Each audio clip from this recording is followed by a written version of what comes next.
এই ফটোখন বৰ্তমান ছ'চিয়েল মিডিয়াত ভাইৰেল হৈ আছে আৰু ফটোখন ভাইৰেল কৰিছে অসমৰ একাংশ ৰাজনৈতিক দলে।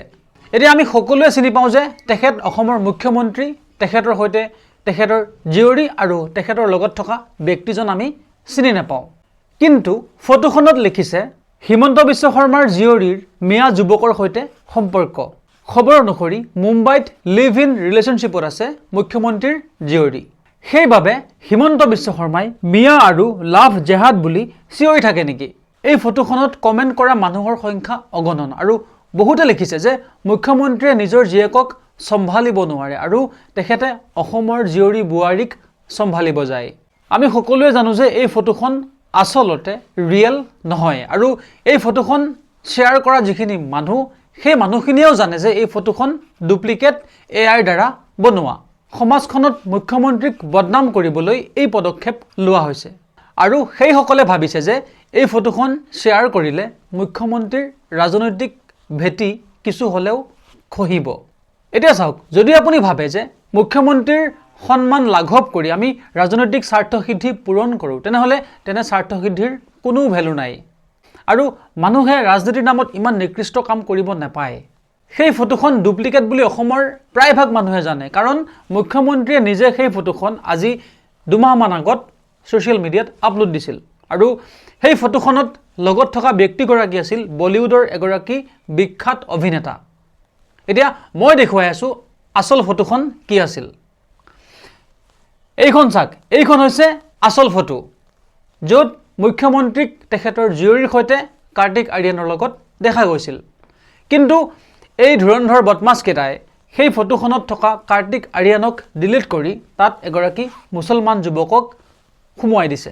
এতিয়া চাওক, অসমৰ মুখ্যমন্ত্ৰীয়ে আটাইতকৈ গালি পৰা মানুহখিনি হৈছে মিয়া, সেয়া বাংলাদেশী মিয়া। কিন্তু এছাম ৰাজনৈতিক দলে নিজৰ স্বাৰ্থসিদ্ধি পূৰণৰ কাৰণে মুখ্যমন্ত্ৰীৰ যিটো চৰিত্ৰ, মুখ্যমন্ত্ৰীৰ যিটো আত্মসন্মান, মুখ্যমন্ত্ৰীৰ যিখন প্ৰতিচ্ছবি, সেই প্ৰতিচ্ছবিখন ধ্বংস কৰিবলৈ এনেকৈ এগৰাকী মুছলমান যুৱকৰ লগত সেই ফটোখন লগাই দিছে।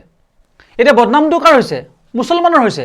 এতিয়া বদনাম হৈছে মিয়াৰ আৰু এই কামখিনি যোনে কৰিছে, এই মিয়া যুৱকক তাত যোনে সংলগ্ন কৰিছে, সেই মানুহখিনি কিন্তু মিয়া মানুহ। এই ফটোখন শ্বেয়াৰ কৰা যিখিনি মানুহ, সেইখিনি কিন্তু মিয়া মানুহ।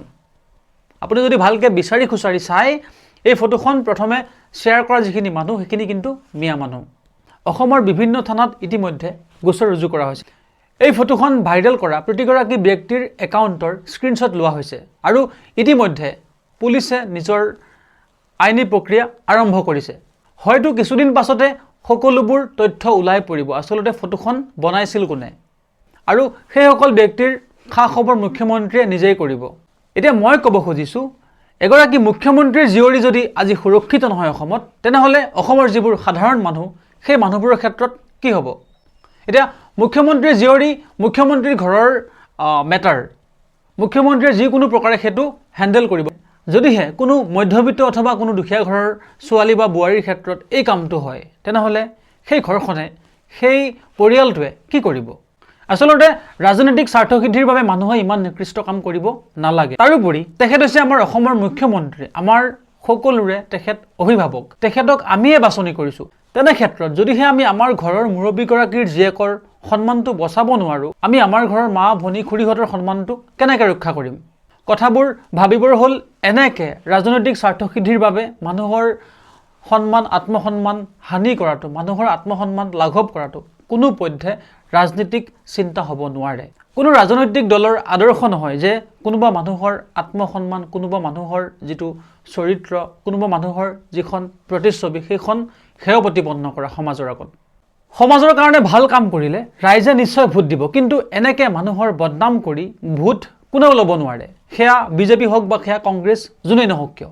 আজি দেখিবলৈ পাইছোঁ এগৰাকী কংগ্ৰেছৰ মুখপাত্ৰ পলাশী দাস আৰু এগৰাকী তেওঁৰ সহকৰ্মী, তেওঁৰ এখন ফটো যিখন AI দ্বাৰা বনোৱা, সেইখন কিন্তু বৰ্তমান ভাইৰেল। এতিয়া এই কামটো কৰিছে কোনে? কাৰণ আপোনালোকে আগতে কামটো কৰি দেখুৱাৰ কাৰণে এতিয়া এই কামটো কৰিছে।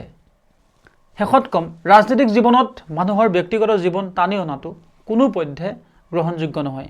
ৰাজনীতি কৰক, ভোট বিচাৰক আপোনাৰ কামৰ দ্বাৰা, কিন্তু এনেকৈ আত্মসন্মান লাঘৱ কৰি যদি আপুনি ৰাজনীতি কৰিছে, তেনেহ'লে আপুনি মৰি যোৱাই ভাল। তেনেকুৱা নিকৃষ্ট কাম কোনো ৰাজনীতিবিদ অথবা কোনো ৰাজনৈতিক দলৰ লক্ষ্য আৰু উদ্দেশ্য হ'ব নোৱাৰে। এতিয়া হয়তো বহুতে মোক গালি পাৰিব যে মুখ্যমন্ত্ৰীৰ জীয়েকৰ কথাটোৰ ইমান দৰত কিয়। আচলতে মুখ্যমন্ত্ৰীৰ জীয়েক এগৰাকী আমাৰ অসমৰ ছোৱালী, আমাৰ অসমৰ জীয়ৰী। তেনে ক্ষেত্ৰত মাত মতাটো উচিত বুলি মই ভাবোঁ।